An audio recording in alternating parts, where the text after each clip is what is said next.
Buenas tardes a todos. Nuevamente les agradecemos su presencia.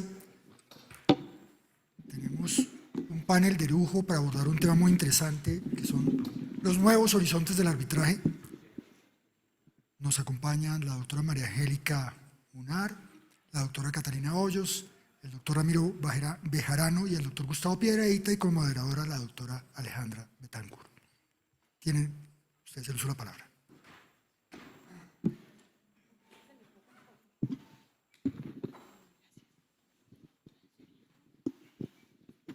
Muy buenas tardes para todos. Bueno, el auditorio está corto, pero los asistentes a esta moderación y este panel estamos listos para arrancar. Les quiero proponer un cambio en el orden que nosotros tenemos diseñado para esta intervención, y es en atención a la agenda del doctor Ramiro. Vamos a exponer de la siguiente manera. Tenemos programada una intervención donde vamos a hacer un análisis común y nos vamos a llevar 16 minutos en ese análisis, y cada uno de los panelistas, el doctor Gustavo, la doctora Catalina, el doctor Ramiro y la doctora María Angélica, también cada uno tiene 16 minutos para una intervención propia, específica, en algunos temas relacionados con estos nuevos horizontes del arbitraje. Pero para poder que el doctor Ramiro pueda dar continuidad a esa agenda, entonces quiero darle la palabra. Dentro de las temáticas seleccionadas como nuevos horizontes, hemos seleccionado 4, y en la temática de nuevos horizontes que nos va a acompañar el doctor Ramiro Bejarano, pues justamente nos va a hablar del arbitraje ejecutivo. Entonces le doy la palabra, doctor Ramiro.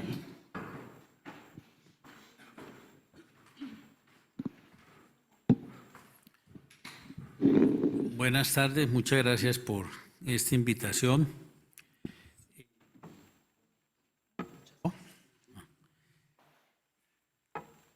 El tema de los nuevos horizontes en el proceso arbitral ejecutivo pues tiene que ver con el proyecto de ley que regula los procedimientos arbitrales ejecutivos.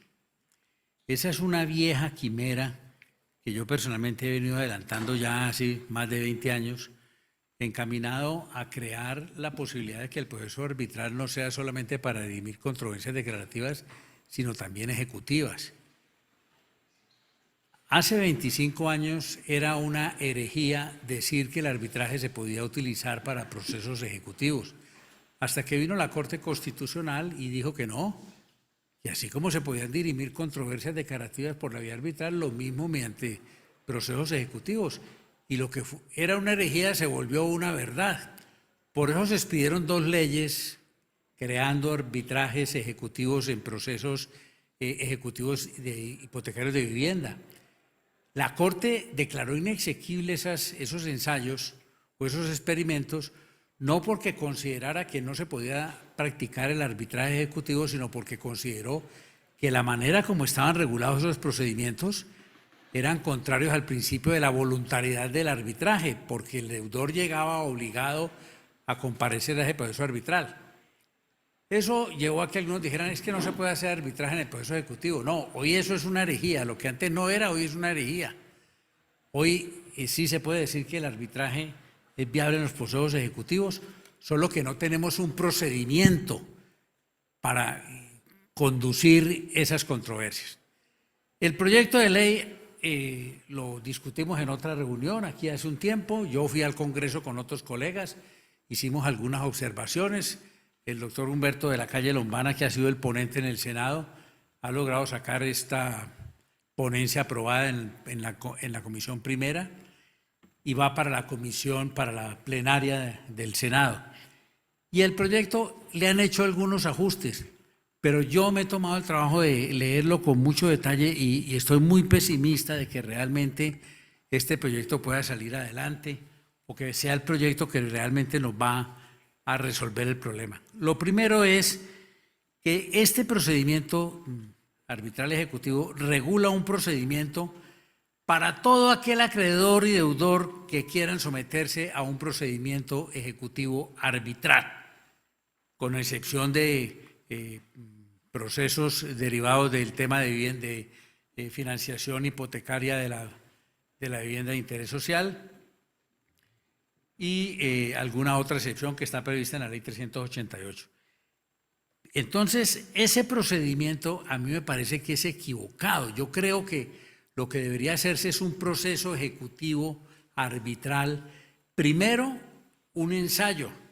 Segundo, para los procesos ejecutivos arbitrales del sector financiero, no para todos los procesos ejecutivos, porque yo creo que es que el problema de la justicia está en que los procesos ejecutivos hoy en día comprometen el 70% de los procesos que están al conocimiento de la justicia ordinaria. De ese 70%, ¿cuál es el porcentaje de los procesos ejecutivos que provienen del sector financiero? Yo diría que es casi el 85% de ese 70%. Entonces, si se trata de arreglar un problema de morosidad, hay que tocar allí el problema. Es decir, hay que traer los procesos ejecutivos hipotecarios para que se sometan al proceso arbitral y por un término preliminar que sea de 5 años o 10 años para que ese procedimiento sea ensayado y se puedan sacar conclusiones frente a eso. Si no es así, yo creo que si mañana sacamos un proyecto diciendo todos los procesos ejecutivos que quieran pueden someterse al proceso arbitral, eso no va a funcionar. Eso no va a funcionar porque eso va a ser terrible. Lo otro que me parece es que el proyecto desecha el arbitraje ad hoc. El arbitraje ad hoc es un arbitraje de malas, como seguramente es de malas también el proceso monitorio. El arbitraje monitorio, el doctor Juan Pablo lo sabe, existe gracias a mi terquedad, porque en la Comisión de Reforma del Estatuto Arbitral nadie quería, incluido el doctor Juan Pablo, que hubiera proceso de arbitraje ad hoc. Y yo me empeñé a los miembros de la comisión a decirles, pero ¿por qué vamos a acabar el arbitraje ad hoc si así empezó el arbitraje? En fin, finalmente regañadientes dijeron metamos eso y quedó medio regulado. Y ahora aquí ese fastidio se perpetúa porque dicen que no se podrá adelantar un proceso ejecutivo por el arbitraje ad hoc. Y yo pregunto, ¿y por qué lo sacan así? No hay manera de poder concebir, por ejemplo, que una institución que podría ser las cámaras de comercio o la superintendencia financiera o el Consejo Superior de la Judicatura, que hiciera listas de árbitros ad hoc, porque es que el arbitraje ad hoc el único problema que tiene es cómo hacen las partes cuando van a iniciar una controversia. Y el único problema es designar los árbitros. Entonces, ese problema está expeditamente resuelto en el arbitraje institucional porque acuden al centro de arbitraje. Aquí no, porque sería un arbitraje ad hoc, pero bien se podría que las cámaras de comercio prestaran el servicio de ofrecer listas de árbitros ad hoc para que allí pudiera acudir la ciudadanía cuando pactara esa cláusula compromisoria. En el proyecto se involucran una cantidad de artículos, el 2, el 3 y el 4, sobre el pacto arbitral para el consumidor. Y yo me pregunto, no entiendo por qué en el arbitraje ejecutivo tienen que meter estas normas del arbitraje para el consumidor. No es que yo diga que están mal, lo que pasa es que mezclar el arbitraje ejecutivo con el pacto arbitral para el consumidor me parece que eso no funciona. Una cosa que acogió el doctor Humberto de la Calle fue acabar con esa propuesta que había al inicio de que el arbitraje ejecutivo se hubiera integrado por 3 árbitros. Nosotros propusimos que eso era una locura, así es que cuando se presenta una demanda se presenta ante un juez para que el juez profiera mandamiento de pago. Finalmente aprobaron que solamente sea un árbitro, pero de todas maneras dicen que las partes si quieren pueden tener 3 árbitros. Eso obviamente no tiene sentido, el arbitraje ejecutivo tiene que ser de un solo árbitro. Ahora, si lo que se quiere es que haya 3 árbitros para cuando haya que dictar una sentencia, lo que se podría hacer es que haya un árbitro único para el trámite del proceso, para que profiera el mandamiento de pago y todo. Y cuando llegue el momento de dictar sentencia, si quieren que haya pluralidad, entonces que se sumen 2 árbitros más. De manera que allí hay la garantía de que va a haber 3 árbitros. Pero de momento me parece que no tiene sentido pues dejar abierta la posibilidad de que los árbitros sean 3 o 5 o 7. Lo otro es que este proyecto insiste en traer el arbitraje de medidas cautelares, el árbitro de medidas cautelares, es decir, además del árbitro que va a conocer el proceso ejecutivo arbitral, hay otro árbitro de medidas cautelares que se va a ocupar únicamente de las medidas cautelares a la usanza de lo que pasa en otras latitudes. Eso me parece a mí un perfecto disparate, tengo que decirlo. 2 árbitros para un mismo asunto, uno que se va a tramitar el proceso ejecutivo, profiriendo mandamiento de pago y adelantando el trámite, y otro que va a ocuparse de las medidas cautelares, y cada uno por su lado devenga, lo cual por supuesto incrementa los gastos. Yo creo que no. No tiene sentido mantener el árbitro de medidas cautelares cuando el propio decreto está diciendo que el árbitro ejecutor puede encomendar o comisionar la práctica de medidas cautelares a los jueces o a los árbitros de medidas cautelares. Eso no tiene sentido. Yo creo que eso es un poco como tratando de decir que establecer una diferencia por lo demás odiosa entre el árbitro ejecutor y los árbitros de medidas cautelares, la que ya va inmersa allí, porque dicen que los árbitros de medidas cautelares, mientras no se hace una lista por los centros de arbitraje, van a oficiar como árbitros de medidas cautelares los secretarios. Entonces ahí van creando una distinción odiosa. Aquí en el proyecto se dice que las partes pueden, los centros de arbitraje pueden agregar algunas condiciones adicionales a los árbitros, porque los árbitros, cuando son de asuntos de mínima y menor cuantía, deben tener la calidad de jueces civiles municipales y de mayor cuantía jueces civiles de circuito. Pero yo creo que darles la facultad a los centros de arbitraje para crear facultades o condiciones o requisitos adicionales para que puedan ser árbitros no pueden ser ilimitadas. Tienen que estar referidas a sus competencias profesionales exclusivamente o a la experiencia que tengan, porque si no eso queda obviamente terrible. Además, aquí hay que trasladar las mismas restricciones que están en la ley 1563, es decir, un árbitro que lo sea de una controversia donde intervenga una entidad pública no puede ser árbitro en más de 5 arbitrajes donde intervenga una entidad pública.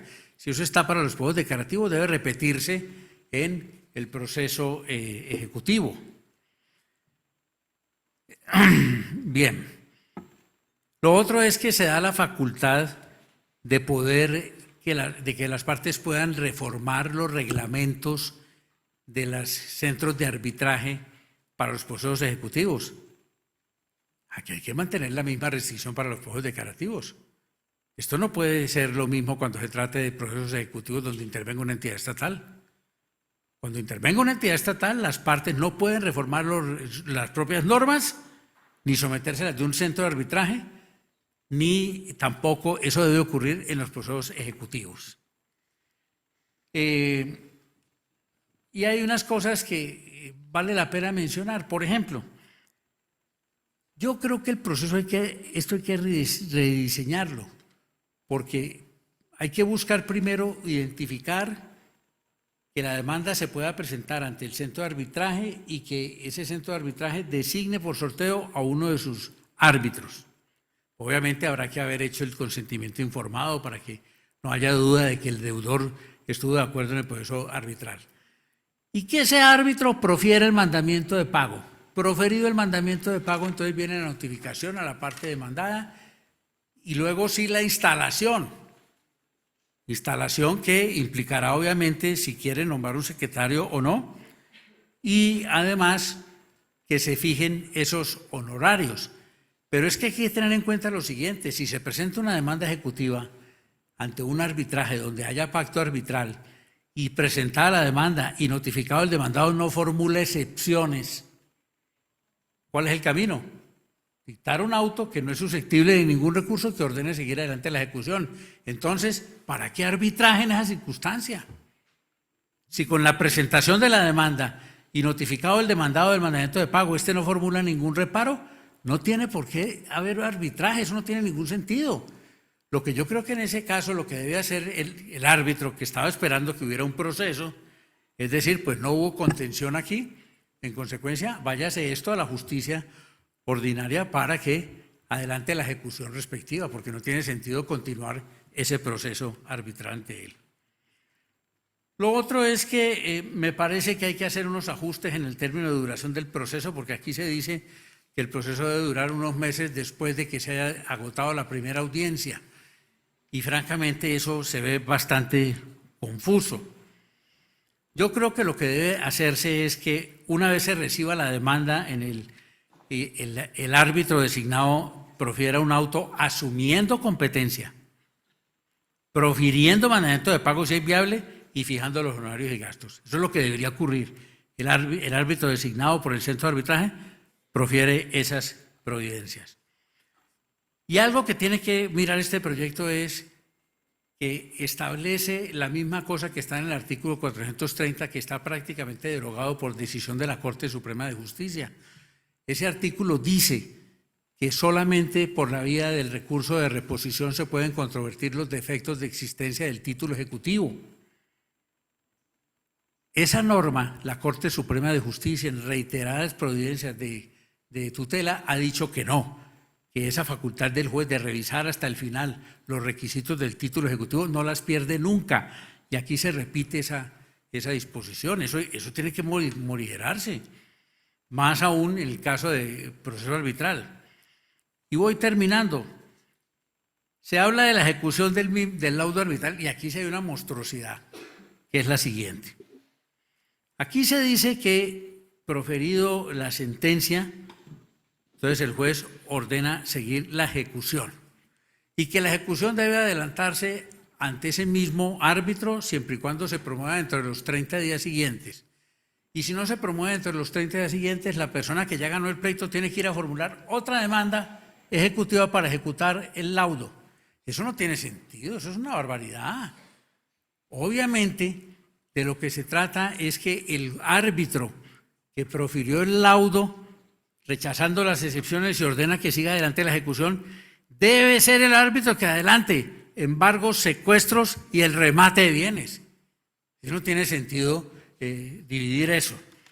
Y entonces, en materia del recurso a anulación, aquí se dice en el proyecto sin ninguna contemplación que se tendrán vigentes las mismas normas del artículo 41 de la Ley 1563. Hay que atemperarlo al proceso ejecutivo. La primera causal de anulación es inoponibilidad, inexistencia del pacto arbitral, nulidad del pacto arbitral. Yo creo que esa causal hay que mantenerla para el proceso ejecutivo, pero hay que agregar inoponibilidad, inexistencia, nulidad y la inexistencia del título ejecutivo, que eso se puede alegar por la vía del recurso de anulación. Esa es la gran defensa que tiene el ejecutado. Me dijeron que hablara 16 minutos, ya los estoy completando. Termino diciendo lo siguiente. Yo soy un convencido de que va a haber un proceso ejecutivo arbitral. Eso me parece que es muy importante. Lo que yo sí no creo es que tengamos que atropellar las cosas y imponerle a la comunidad un proceso ejecutivo arbitral sin haberlo ensayado antes. Queremos ver cómo responden los banqueros. Aquí la norma dice que este proceso ejecutivo, para que funcione, el ejecutante tiene que pagar los costos del arbitraje sin que pueda incluir eso para que le reembolsen el dinero. ¿Alguien le habrá preguntado a los bancos si están de acuerdo con eso? Porque los bancos son todos menos generosos, ¿no?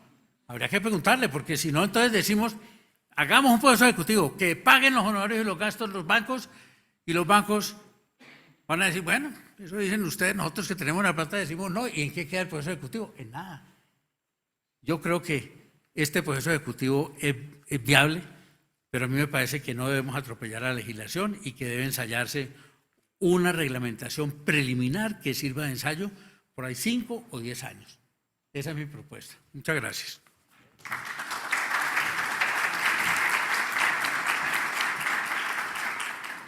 Doctor Ramiro, muchísimas gracias.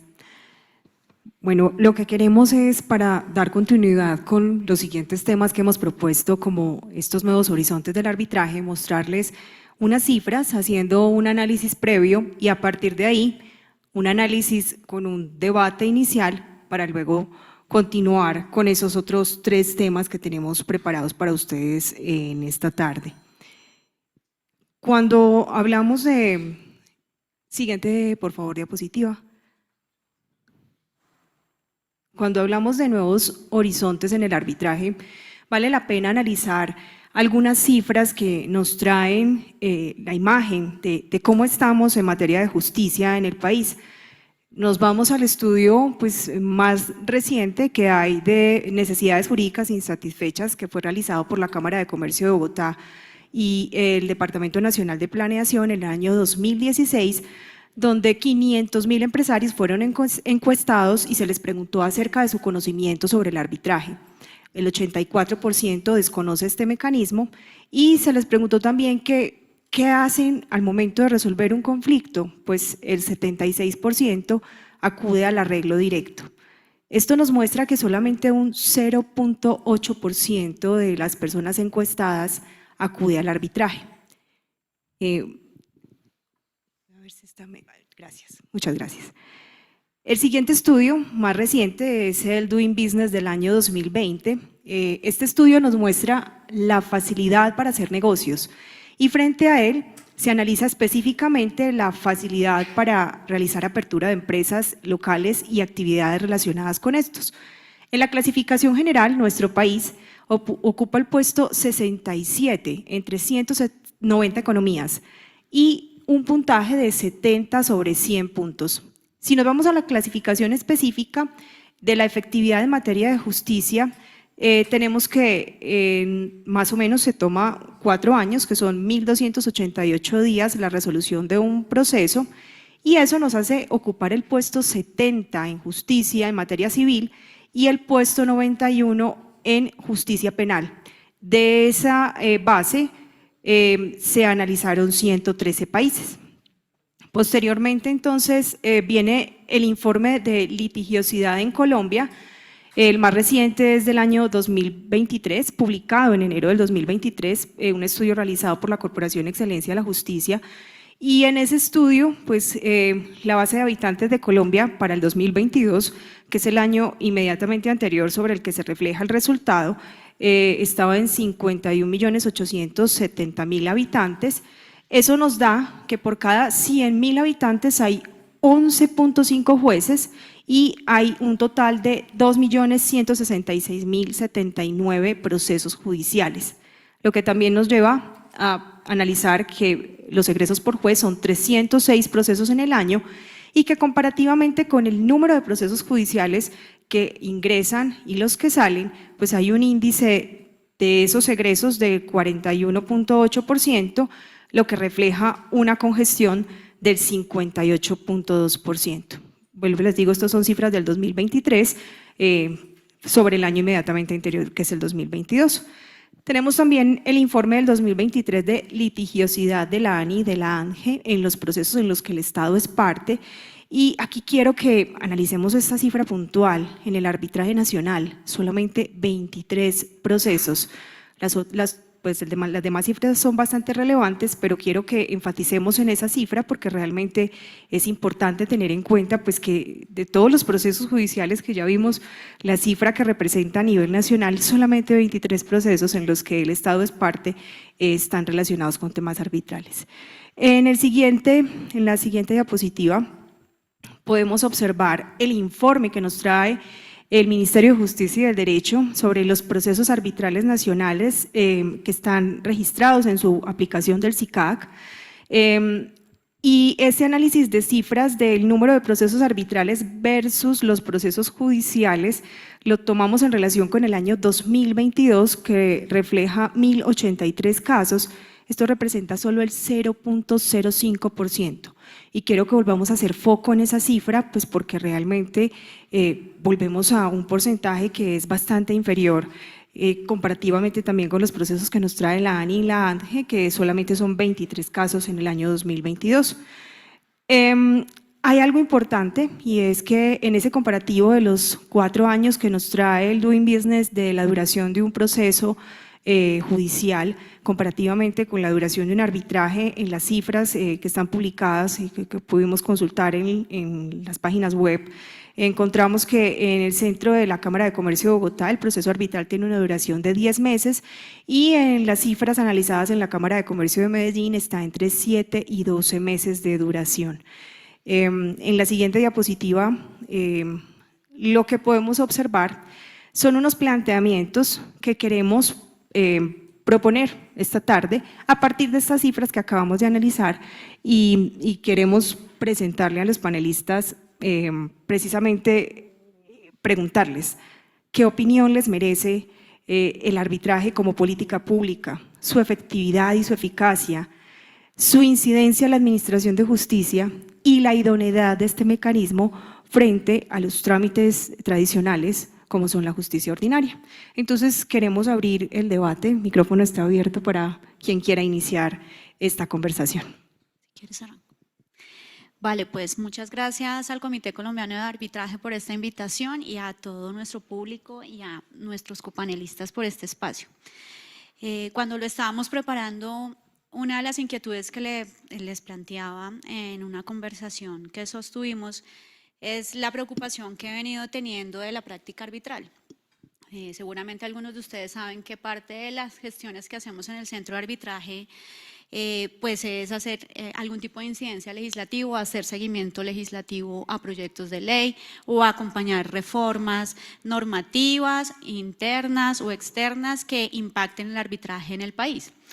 Y en el desarrollo de todos esos debates, recientemente tuvimos muchos espacios en los que compartíamos debates relacionados con el arbitraje tributario, debates relacionados con el arbitraje ejecutivo, debates relacionados con la incidencia del arbitraje y la práctica arbitral, por ejemplo, en el arbitraje social. Es decir, hemos tenido una multiplicidad de escenarios en donde hemos tenido que conversar sobre el arbitraje. Y parte de la preocupación que les planteaba era establecer el arbitraje realmente si funciona para todo. Digamos que en el marco normativo y legislativo hemos encontrado que existen muchas dificultades de implementación. Es decir, cuando ya se abren los debates para que muchas personas participen y opinen sobre el arbitraje, existen una serie de argumentos que pueden ser mitos, pueden no ser mitos, pero que impactan la implementación del país. Y ahí que uno nota, por ejemplo, las cifras que está planteando Alejandra, pues el arbitraje en la práctica en el país, en arbitraje nacional, es mínima. Es decir, si uno suma en el SICAC, que es una información abierta a todos, es el sistema de registro de información de los centros de arbitraje administrado por el Ministerio de Justicia, encontramos que desde el 2016 hasta el 24, es decir, casi 8 años y unos meses de práctica, tenemos 5.604 casos. Respecto de 2 millones de controversias que atienden los jueces. Y cuando uno dice, bueno, saquemos un promedio, son 700 casos anuales y estamos diciendo que casi son 2, si vimos los jueces atienden un juez, 300 casos, casi que son 2 jueces atendiendo controversias arbitrales. Es decir, en el arbitraje existe una incidencia que eventualmente lleva a establecer que solo algunas controversias van al arbitraje, pero tiene un gran impacto, o yo no sé si es porque yo me la paso evangelizando en esto, hablando de esto, o solo conozco este escenario, pero el impacto que tiene pues es mínimo respecto del número de controversias que deben ser atendidas para ser resueltas, es decir, desde el acceso a la justicia. Entonces, cuando uno lo habla desde la política pública de acceso a la justicia, y uno puede establecer que una de las evidencias positivas de política pública pro arbitraje es que exista una ley de arbitraje y que no es una práctica arbitral nueva, es una práctica arbitral que lleva muchos años, como nos planteaba el doctor Bejarano. Uno dice, bueno, hay una muestra positiva respecto de lo que queremos del arbitraje en el país.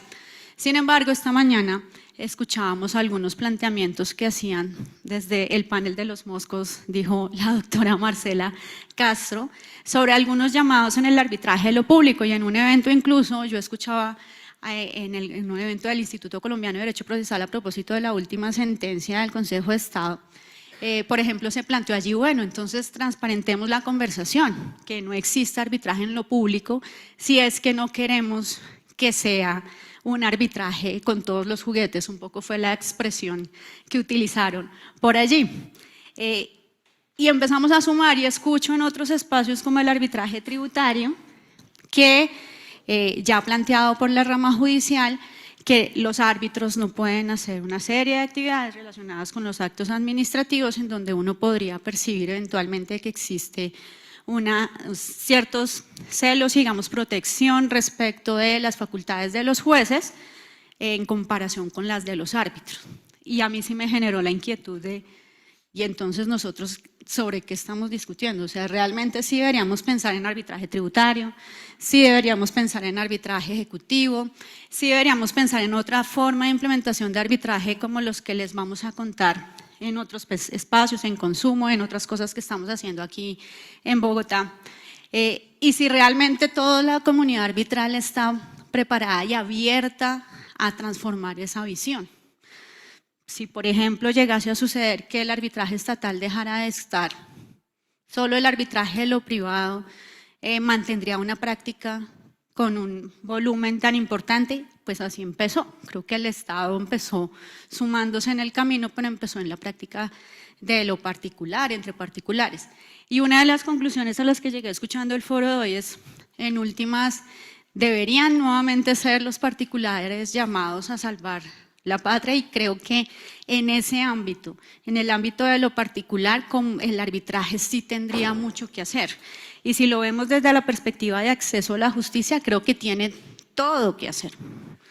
Porque el acceso y el tema de los tiempos, pues es algo muy importante para las personas, resolver los asuntos mucho más rápido. Y no solamente con eso, sino con calidad.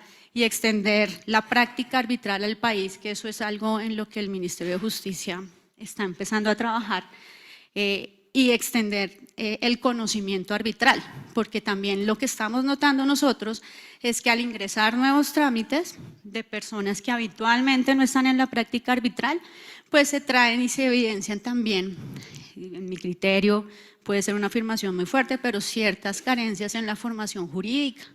Aquí estamos viendo bastantes problemas, por ejemplo, en la realización de demandas, y yo creo que los árbitros, casi todos ustedes lo son, lo notan cuando revisan la demanda arbitral. Hay bastantes carencias y uno ve que hay un tema en la formación jurídica de los abogados. Aquí nosotros lo estamos vivenciando día a día cuando recibimos las demandas, y establecemos que también allí hay un tema que debería ser importante, pues trabajar desde la perspectiva de acceso a la justicia.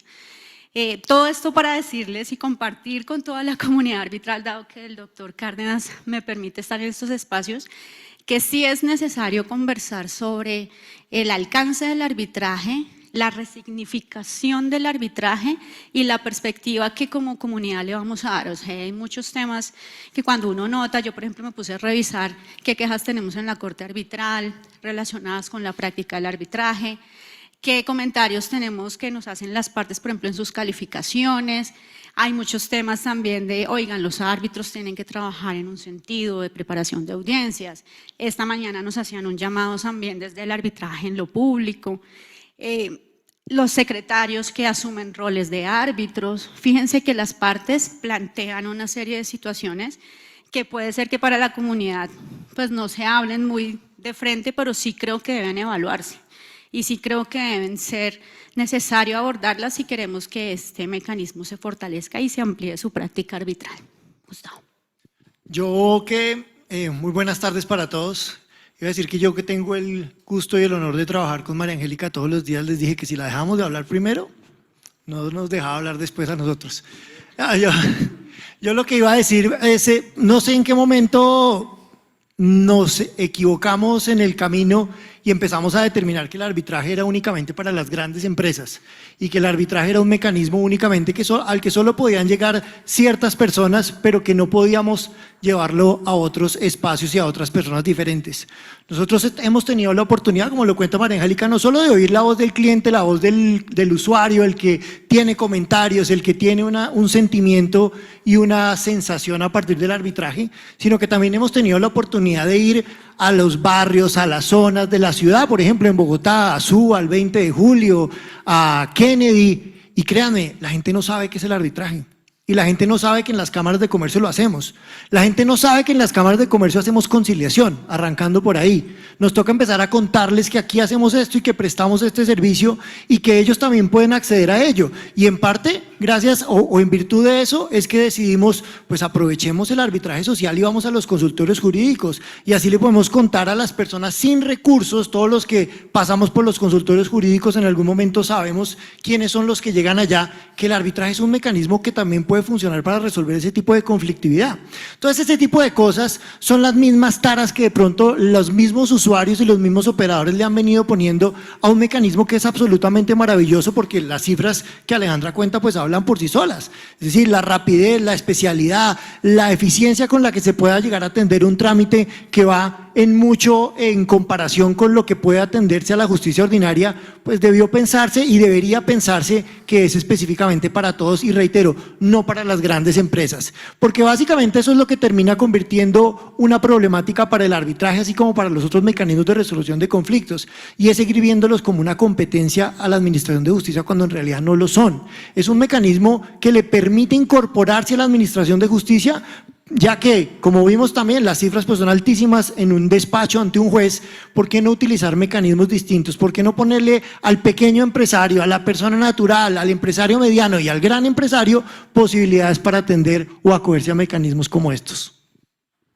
Bueno, voy a seguir yo. Yo creo que nosotros tenemos al final un marco constitucional, yo creo que en eso estamos todos de acuerdo, pero tenemos dos problemas grandísimos. El primero es quizás desconfianza, ¿sí? Creo que es como lo que estamos viviendo.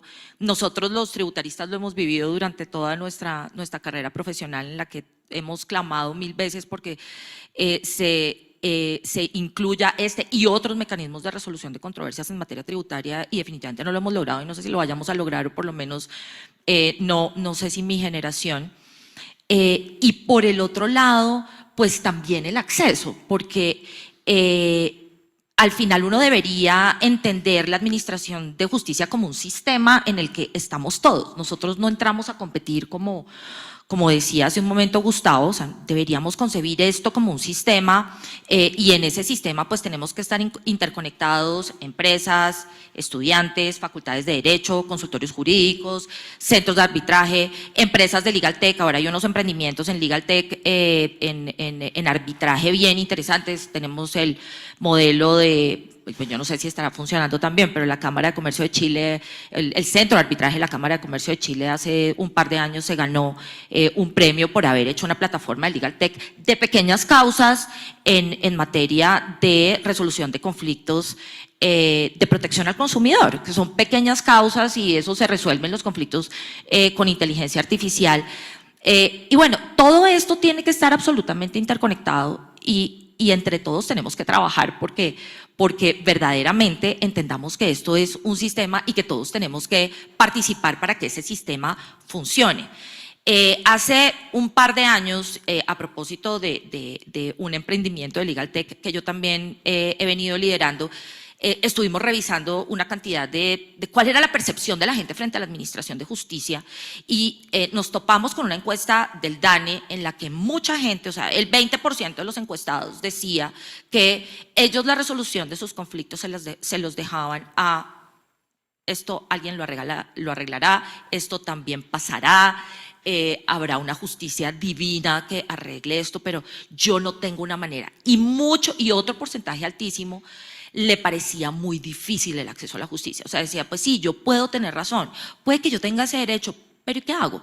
¿Y quién va a hacer que ese derecho efectivamente sea una realidad? Que además tiene mucho que ver con las cifras que tú nos acabas de dar. O sea, si estamos hablando de 10 jueces por cada 100.000 habitantes, pues definitivamente estamos muy mal. Entonces, quizás sí nos falta ese diálogo, pero es un diálogo en el que yo no creo que nosotros tengamos que entender que nosotros, cuando digo nosotros es como centros de arbitraje, tenemos que liderar, sino es un diálogo en el que todos tienen que ser protagonistas y todos tienen que ver cuál es su parte en ese problema. Y quiero concluir esta primera parte con una intervención que acaba de hacer el doctor Bejarano, porque el doctor Bejarano decía, hagamos ensayos, y pues esa es la moda en regulación en el mundo, los areneros regulatorios. Cuando no estamos seguros, ¿sí? O sea, y esto lo han hecho países como Australia, como Estados Unidos, como el Reino Unido, si no, particularmente en materia de nuevos emprendimientos, como ahora estamos en este boom de emprendimientos, pero creo que eso se podría aterrizar muy bien a una propuesta como estas. Cuando no estamos seguros, creamos un arenero regulatorio, creamos una regulación, o no una regulación transitoria, sino un mecanismo transitorio para poner en prueba el mecanismo, y luego ya cuando sabemos cuáles son los pros, los cons, si sabemos si funciona, si no funciona, ahí entramos a regular. Pero eso permite primero que la gente se sienta, o sea, que los distintos actores se sientan incluidos, ¿sí? Y segundo, que se puedan identificar problemas sobre la marcha. Y no que nos pase, como nos ha pasado a los tributaristas, que tenemos también una cantidad de mecanismos supuestamente alternativos de resolución de controversias que están escritos en el Estatuto Tributario, en unas resoluciones, todos los tributaristas salen así con una sonrisa a todos los foros diciendo lo que tenemos y vaya y pregunte cuántas veces los hemos podido poner en práctica, ¿sí? Entonces, quizás nos falta eso y es como poner ese sistema de justicia como si fuera un sistema de innovación donde todos estemos interconectados y podamos hacer de esto una realidad y dejar estos roces que creo que le están haciendo mucho daño a la práctica arbitral. Doctor Ramiro. Bueno, pues es que ustedes ya dijeron tantas cosas que yo no sé qué decir, pero si hay algo que a mí me parece que debe mirarse como al horizonte es, yo siento que los empresarios, cuando uno les propone que si van a firmar un contrato lo sometan a cláusula compromisoria y tal, su primera reacción es de total desconfianza. Y esa desconfianza es porque les va a costar seguramente, pero sobre todo porque el arbitraje se ha hecho merecedor de esa desconfianza. Ese es un punto que no se puede obviar en estas discusiones, porque salimos plenamente satisfechos los abogados de todos los procesos arbitrales. Que alguien levante la mano y verá que eso no es tan fácil. ¿Por qué? Porque el mecanismo como se eligen los árbitros, aquí hubo en su momento ese famoso cartel del arbitraje, que era los árbitros, todos de la especialidad de la contratación estatal, como eran tan poquitos, entonces ellos eran los árbitros, al mismo tiempo eran asesores, después eran litigantes, y por eso tuvo que venir la norma. Es decir, en los contratos, en los procesos arbitrales donde intervengan entidades públicas no puede haber más de 5 simultáneamente para cada abogado, para poder socializar y democratizar eso. De manera que todo eso que ustedes dicen, que yo estoy de acuerdo con todas esas cosas que ustedes dicen, incluido con lo que dice la doctora María Angélica, pero yo creo que el principal problema del arbitraje, si ustedes que han sacado cifras de todos lados, que yo no conocía, que la Corporación de Excelencia para la Justicia, que el Ministerio de Justicia, no veo que ninguna de esas cifras corresponda a las del Consejo Superior de la Judicatura, que debería ser la entidad rectora de manejar las cifras, las encuestas, porque la Corporación de Excelencia para la Justicia es muy importante, lo que quieran, pero es una organización privada. Y las mediciones de los procesos no lo pueden hacer con efectos vinculantes a las entidades privadas, eso tiene que ser una tarea del Estado, ¿no? Pero yo creo que a mí me parece que el gran reto del arbitraje es recuperar la confianza, no solamente entre empresarios, sino entre el mismo mundo judicial. Yo, por ejemplo, tengo que decir que hay veces que tengo un panel de árbitros en los que digo, mejor no, ¿Por qué? Porque hay muchas situaciones que se van dando, la vida litigiosa va dejando heridas, va dejando asperezas, etcétera, y esas cosas, cuando las personas llegan a administrar justicia, de una u otra manera surgen, y allí es donde está la desconfianza. Si no se recupera la confianza de la gente, les decía, y se me fue la idea en ese momento, ¿cuántos arbitrajes hay menos hoy de los que había el año pasado o antepasado? Y la sensación que yo tengo es que han bajado. ¿Por qué han bajado? Bueno, hay muchas razones. La situación económica del país no es la más satisfactoria. Hay una situación de plena incertidumbre. Al doctor Petro el único arbitraje que le gusta es el de la Selección Colombia, ¿no? Entonces uno dice, bueno, hay una cantidad de factores que están influyendo en el problema del arbitraje, pero no perdamos de vista eso, es la confianza de la ciudadanía, de los abogados en el proceso arbitral. Gracias. Señores panelistas, muchas gracias por esta introducción. Las palabras son cortas y el análisis podríamos quedarnos aquí un buen rato ampliándolo, pero pues vamos de el detalle de este análisis inicial a lo particular, y son las otras tres temáticas. Podemos ver el siguiente tema en la presentación. La doctora Catalina nos va a hablar sobre el proyecto de ley de arbitraje en asuntos tributarios, aduaneros y cambiarios como una de estas temáticas que se puede abordar desde los nuevos horizontes del arbitraje. Adelante, doctora Catalina. Bueno, muchas gracias. Yo ya vengo a hablarles de un paciente en cuidados intensivos, ya casi en la puerta de la funeraria, pero de todas maneras sí, pues creo que es importante en aras de este debate ver si todavía existe alguna forma de revivir este cuasi muerto. En los últimos años, yo creo que en las últimas décadas siempre ha habido, como les decía hace un momento, un clamor por parte de toda la comunidad de expertos en materia tributaria en que existan métodos alternativos de solución de controversias en materia tributaria. No tenemos ninguno. Los que tenemos están prácticamente escritos y sin estrenar o con unas aplicaciones muy aisladas. Y en esa medida ha habido como esta petición por parte de distintos actores, que además se suma a una tendencia internacional en la que pues Colombia, número uno, entró a ser parte de la OCDE. En la OCDE se han venido suscritos muchos convenios internacionales, o varios convenios de los que somos parte, multilaterales, en los que el arbitraje pues es también uno de los baluartes, porque es muy difícil establecer derechos, establecer obligaciones si no hay unos mecanismos efectivos de resolución de controversias. Y a eso se suma también a unos convenios de doble imposición que ha suscrito Colombia, en los cuales se han incluido cláusulas arbitrales. Nuevamente les digo, prácticamente eso está sin estrenar, por lo menos desde nuestra perspectiva. Entonces, con todo ese entorno internacional y recogiendo unas propuestas que se habían venido presentando por parte de los últimos directores, pero que no habían llegado ni siquiera a presentarse formalmente como proyectos de ley, el director de impuestos pues preparó un primer proyecto. Ese primer proyecto recogía esos trabajos anteriores que se habían hecho.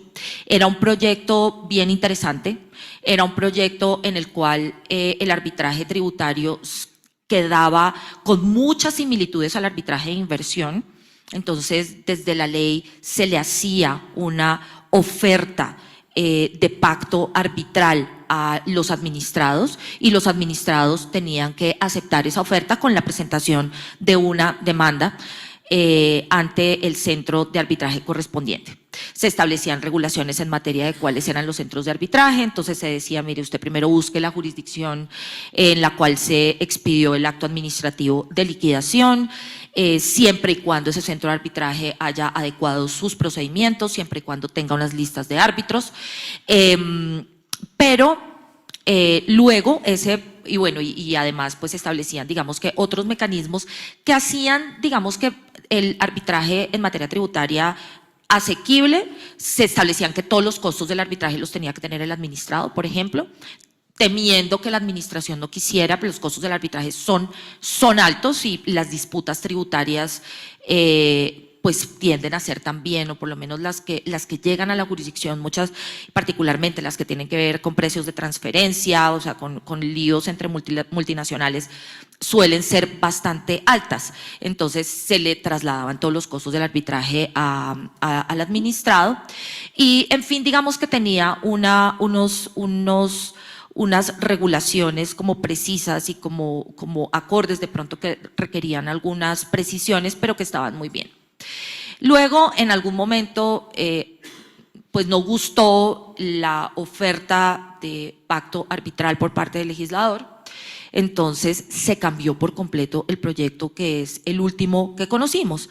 Y ese último proyecto, sí, con todo respeto, creo que puede terminar en que en la práctica terminemos en una especie de cláusula patológica y que no podamos llegar ni siquiera a tener un pacto arbitral, porque lo que dice en últimas es que hay que esperar, que el contribuyente tiene que presentar su demanda ante la jurisdicción y que una vez presentada la demanda puede decirle a la administración que si quiere acudir a arbitraje, pero la forma en la que se cierra ese pacto arbitral es muy rígida. O sea, el pacto arbitral al final es un negocio jurídico, es algo que tiene que discutirse, es algo que tiene que… Y aquí son términos más o menos que terminan en un pacto de adhesión en el que la administración más o menos dice, estos son los árbitros, esta va a ser la forma, la disputa se va a resolver así, son lentejas, las tomas o las dejas. Y creo que así es muy difícil que podamos llegar a un pacto arbitral.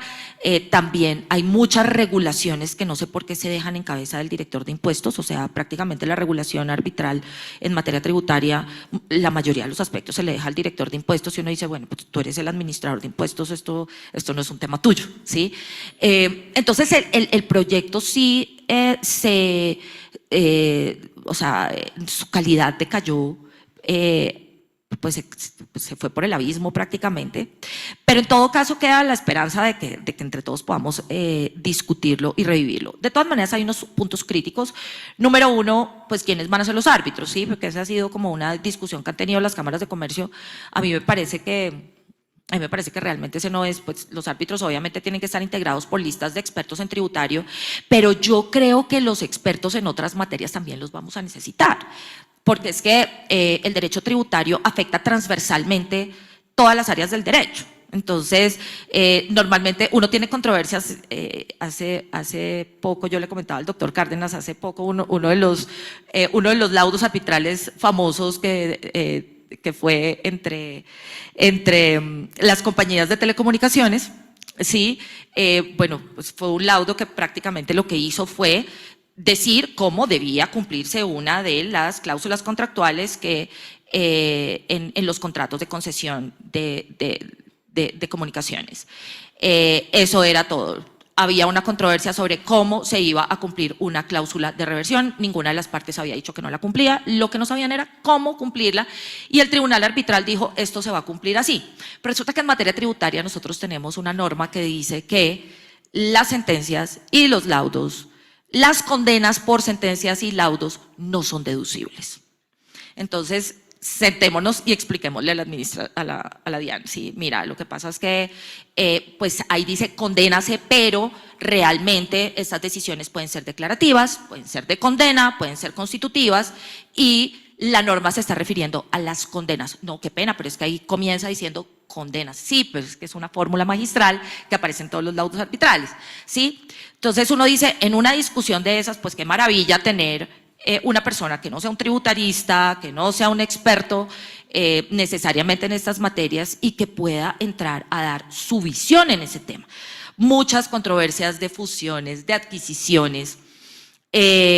Alguna vez tuvimos con la administración también una discusión que al final terminó resolviéndose de la manera más chistosa, pues como termina sucediendo en este tipo de situaciones en las que todos probablemente sumemos nuestras ignorancias, pero era una discusión sobre si los pagos por acceso satelital eran ingresos de fuente nacional o no. Entonces ellos sacaban, artículo 101 de la Constitución dice que el segmento de la órbita geoestacionaria forma parte del territorio colombiano. Entonces nos tocó llamar un grupo de internacionalistas explicando todo lo que pasaba con, bueno, o sea, todos los problemas de derecho internacional que traía eso, luego el técnico que dijera, mire, lo que pasa es que nuestros satélites, y así se resolvió, el satélite que nos trae comunicaciones viene de las Islas Azores, ¿sí? Los que tenemos aquí encima de Colombia son satélites espía, y así nos conseguimos una, pero qué bueno para ese tipo de causas, digamos, que tener gente verdaderamente experta. Entonces yo creo que las listas de árbitros también tenemos que tener expertos en administrativo, expertos en ambiental, expertos en otras áreas, que se tienen que sumar también a los tributaristas. Y pues nosotros también tenemos obviamente discusiones profundamente económicas, pero pues para eso pues están los peritos y pues los tributaristas también normalmente son personas que tienen un poco más de entendimiento en asuntos económicos que por lo menos la media de los abogados, pero en las otras cosas no, y creo que ahí hay muchas veces unos fallos en los que el hierro fundamental es no tener ese expertise. Entonces, por ese lado, obviamente, los temas de transparencia son otro de los asuntos que se han subrayado en materia tributaria, los conflictos de interés, cómo vamos a resolver los conflictos de interés.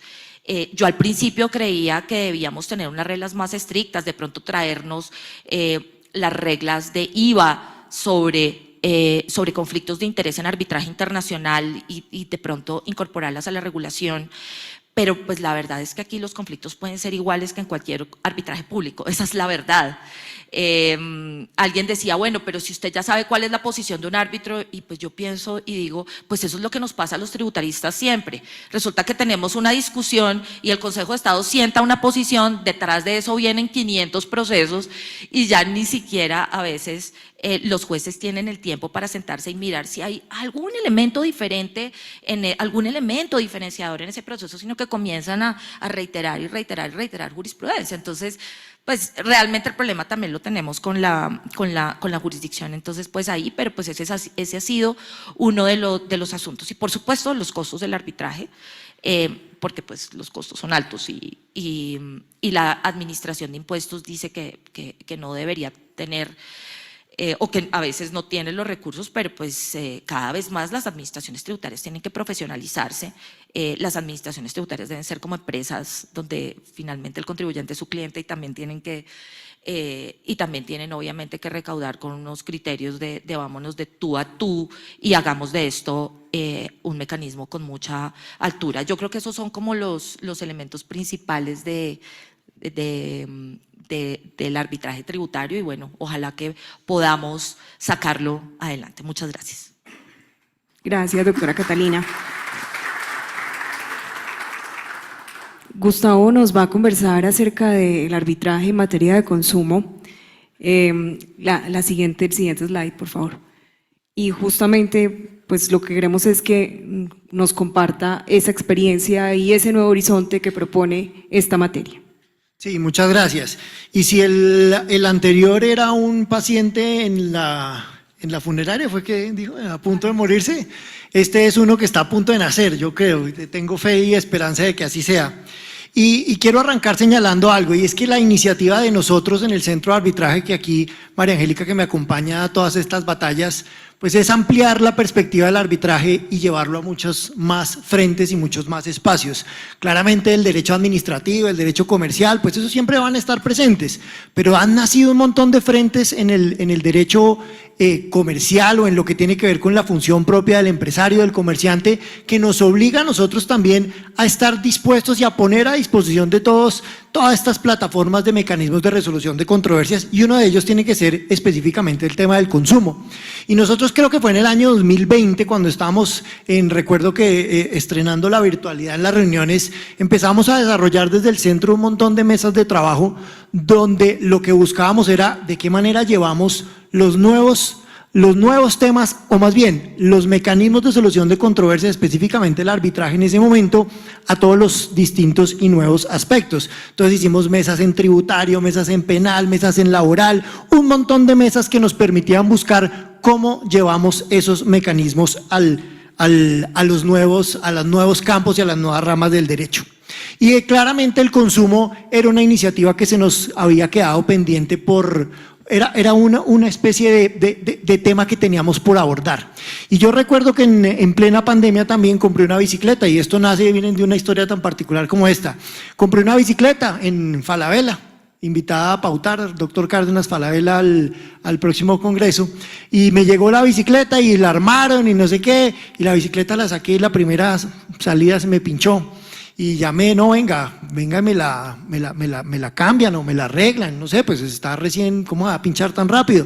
Y a la segunda llegaron, hicieron otra vez el despinche, y el tipo me dijo, si se le vuelve a pinchar, llame por garantía. Cuando él me dijo eso, dije, esto va a estar mal. A la segunda la volví a sacar, imagínense un día a las 6:30 de la mañana, pinchado como a 10 kilómetros de la casa, devolviéndose con la bicicleta a pie. Claramente la bicicleta me tocó llamar a Falabella que la cambiaran por garantía. Todo esto es un drama al que se ven abocados todos los consumidores todo el tiempo. Mi cuento sí es un cuento de una bicicleta, pero como pasa con la bicicleta, pasa con la nevera, con la lavadora, con los tenis, con los tiquetes de avión, con todo. Es decir, el tema y la problemática del consumidor es enorme. Yo 4 meses después tenía la bicicleta pinchada, la plata no me la devolvían y no hice otra cosa distinta, sino pues lo que hacemos todos, pues una queja ante la Superintendencia de Industria y Comercio y esperar a que me citaran en una plataforma muy poco amigable que se llama SIC Facilita.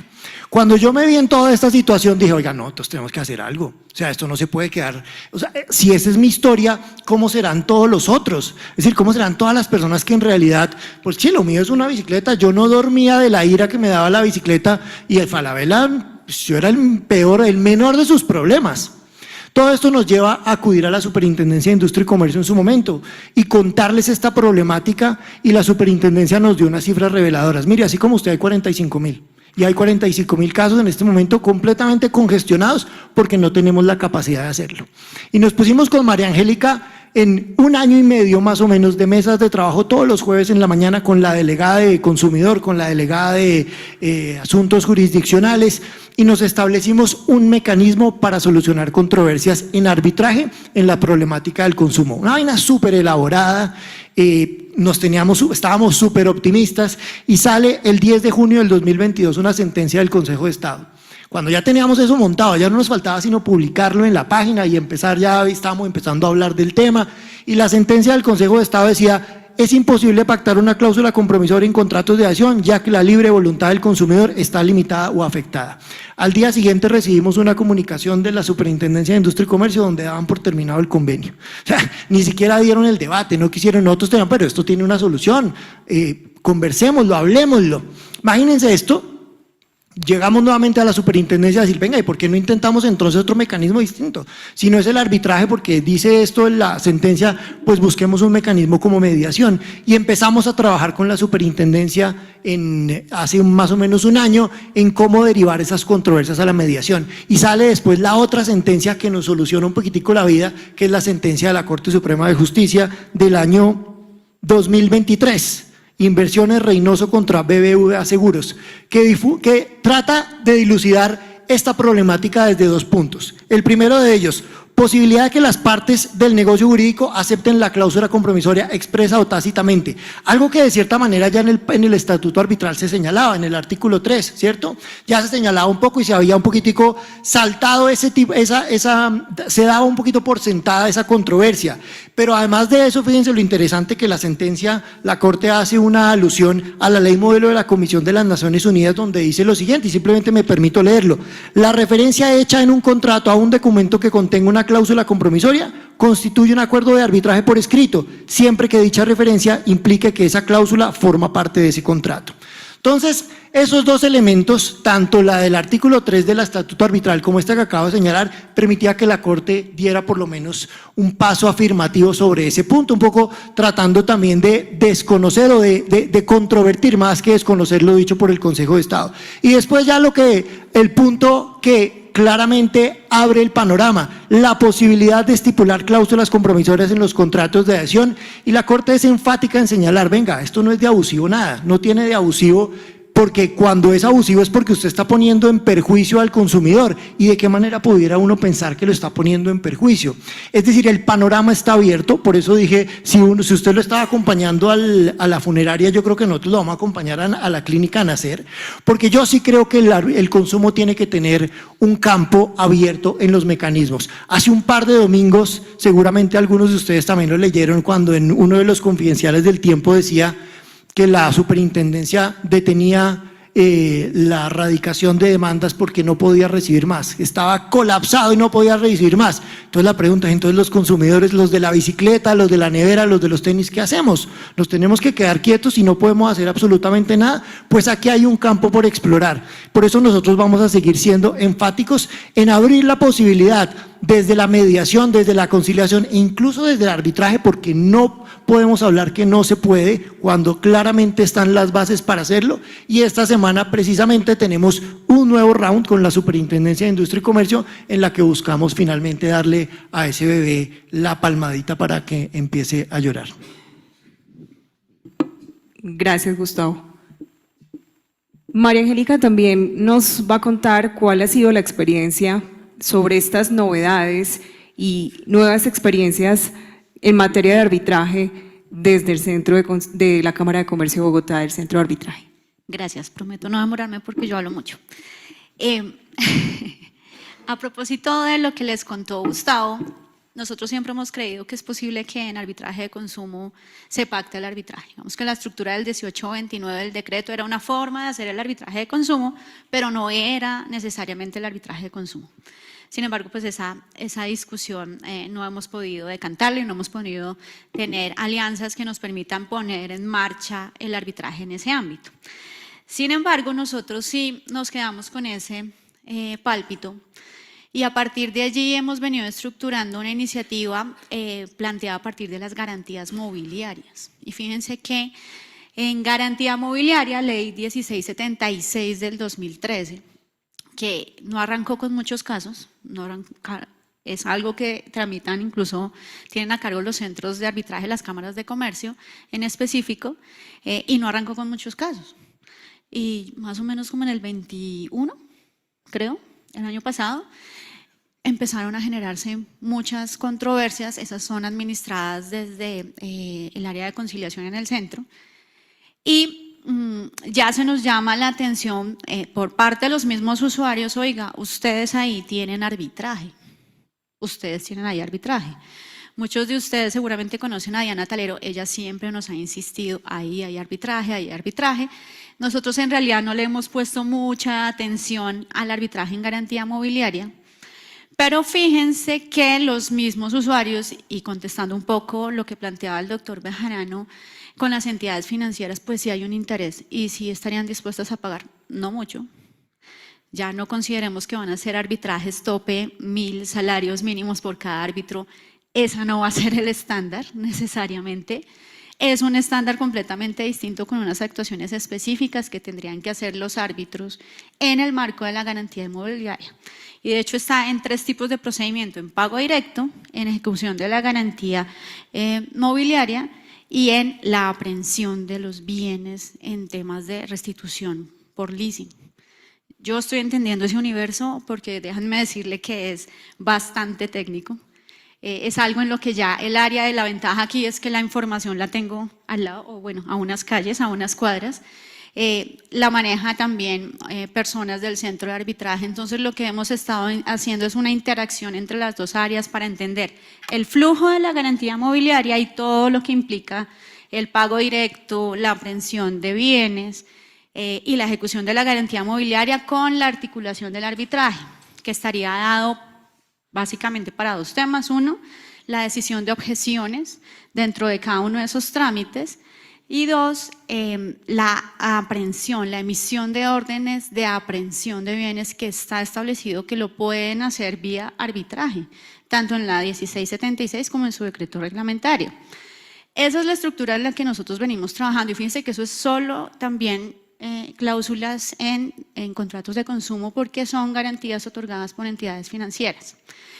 Y ellas han visto tan exitoso la posibilidad de poder generar también el recargo de obligaciones a través de estos mecanismos que se han considerado que esa ruedita suelta que aún existe para no tener que derivar esos temas a los jueces, que es a donde ha tenido que ir, es a donde ha tenido que quedar casi 2 años. Hay un trámite de garantía que está allí hace casi 2 años esperando la decisión de una objeción. Y pues ahí sí ellos ven un valor como usuarios, definamos esto rápidamente, tanto el garantizado como la entidad.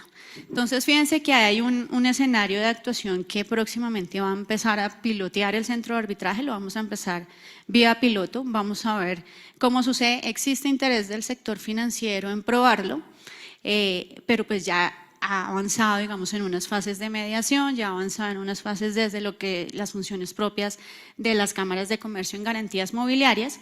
Lo que nosotros esperamos es que sea una transformación, como les decimos, esto es una resignificación, no es el arbitraje de la I 1563, es un arbitraje específico para unas funciones específicas bajo unos parámetros que ya están establecidos en la ley y cuyo procedimiento está previsto en la 1676 como una actuación muy puntual.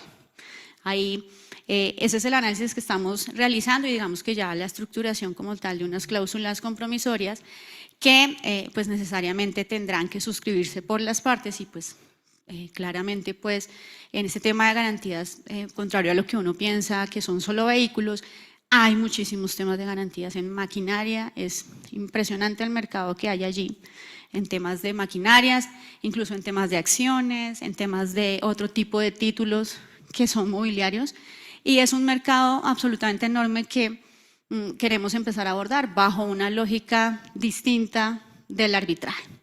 Y lo otro que, pues si todo sale bien, será con el PRES, con el procedimiento de recuperación empresarial, procedimiento que ya no está vigente, pero pues que se está adelantando en el Congreso su incorporación como legislación permanente.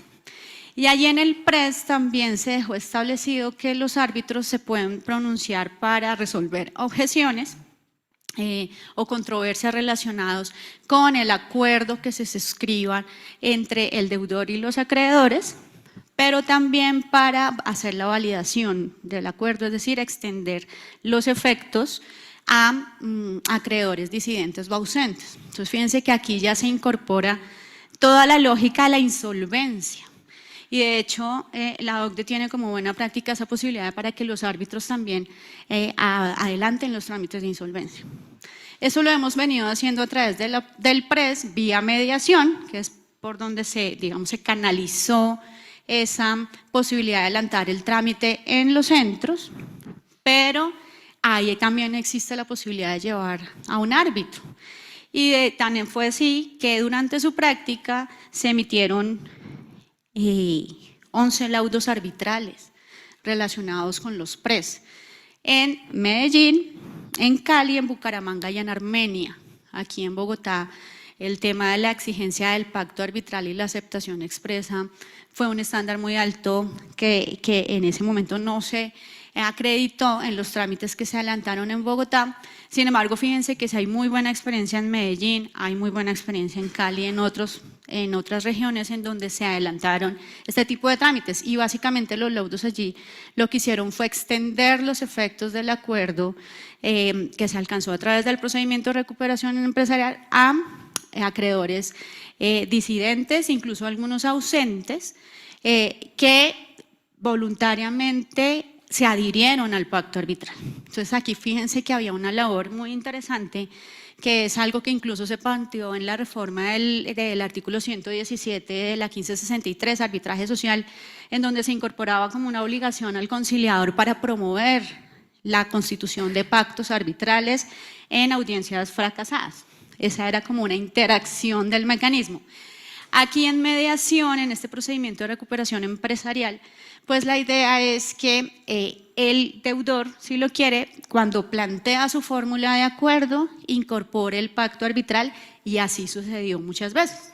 Ellos planteaban una fórmula de acuerdo de pacto arbitral y las partes se acogían a él votando el acuerdo o y si lo votaban favorablemente, se acogían a ese pacto arbitral. No hemos conocido controversias relacionadas con el acuerdo como tal, que ese es uno de los alcances, pero también los disidentes podían acogerse al acuerdo, a esa cláusula compromisoria que ya estaba incorporada en el acuerdo. Y ahí fíjense que lo que sí noté como muy relevante es esa articulación mediador-árbitro para lograr la adhesión del acreedor al pacto arbitral incorporado en un acuerdo. Y creo que ahí fue exitosa esa experiencia. Seguramente los centros nos podrían compartir en algún momento cómo fue esa lógica de articulación, pero lo que sí hemos visto, que viendo todas estas experiencias, es que puede ser muy interesante la interacción entre mecanismos. Vimos una experiencia muy exitosa que es contratos de la Agencia Nacional de Infraestructura que incorporan amigable y arbitraje, ahora arbitraje internacional, pero entonces nos están llevando todos los trámites para CCI y ICDR, pero digamos que la articulación entre amigable y arbitraje en ese tipo de contratos donde le entregan un tipo de controversias a unos y otro tipo de controversias a otros, puede tener una interacción muy valiosa de mecanismos. El centro está apostándole a esa interacción entre mediación, conciliación y arbitraje para que existan derivaciones. Y esa puede ser una de las formas en las que podemos fortalecer el mecanismo. Yo en mi primera intervención les dije que tenía mucha preocupación, pero las preocupaciones lo que nos sirven es para pensar en nuevas ideas, movernos hacia otros sectores. Yo vuelvo y lo digo, soy hija del sector privado, entonces yo creo que son los particulares los que vamos a llamar a que el arbitraje sea la institución que se mantenga como una institución de resolución de controversias. Tenemos que resolver otros asuntos como los costos, como los temas empresariales o las circunstancias actuales que se están generando en el país que pueden eventualmente impactar las decisiones de quienes utilizan los mecanismos para acudir al arbitraje, pero sí noten cómo hemos logrado identificar otros espacios, otros escenarios en donde el arbitraje puede ser implementado para un asunto muy puntual pero muy relevante para la extensión de efectos, muy relevante para la ejecución de una obligación, de una garantía, muy relevante para generar un pago directo o para generar una aprehensión de un bien otorgado, digamos, bajo las garantías mobiliarias. Entonces, en esa lógica, esperemos que ojalá salga el PRES, pues porque ahí seguiremos incorporando esas buenas prácticas que han generado los centros en todo el país y que creemos que es importante empezar a potenciar esa articulación entre mediadores, conciliadores y árbitros. Muchas gracias. Muchas gracias, María Angélica. Luego de escuchar a nuestros panelistas, creo que la conclusión más importante de todas es que, como bien lo mencionó Catalina, todos somos llamados a continuar con el reto del arbitraje, no solamente los centros de arbitraje del país, sino los operadores, los árbitros, los secretarios y toda la comunidad arbitral. Hay una gran oportunidad. Vimos las cifras, realmente son bajas. La utilización del mecanismo, pues como política pública, aunque está estipulado en la normatividad vigente, pues le falta bastante fuerza para que realmente lo sea. Entonces, todos somos esos actores llamados a fortalecer ese trabajo y esa difusión. A todos ustedes, muchas gracias por compartirnos sus experiencias en esta materia y sobre las novedades que trae el arbitraje. Y nuestro compromiso como centros de arbitraje es precisamente trabajar de la mano de ustedes para poder identificar esas oportunidades. Hemos cumplido con el tiempo, nos han restado 3 minutos de lo asignado, entonces aprovechémoslos en el siguiente panel. Muchísimas gracias al Comité Colombiano y a todos ustedes. Muchas gracias a este panel que fue realmente muy interesante y con muchos proyectos e ideas hacia el futuro. Esperemos que pase como en Estados Unidos, que el profesor Carbonneau decía que la Corte Suprema de Estados Unidos defendía el arbitraje porque había encontrado que finalmente era la forma de lograr que todo el mundo pudiera tener justicia.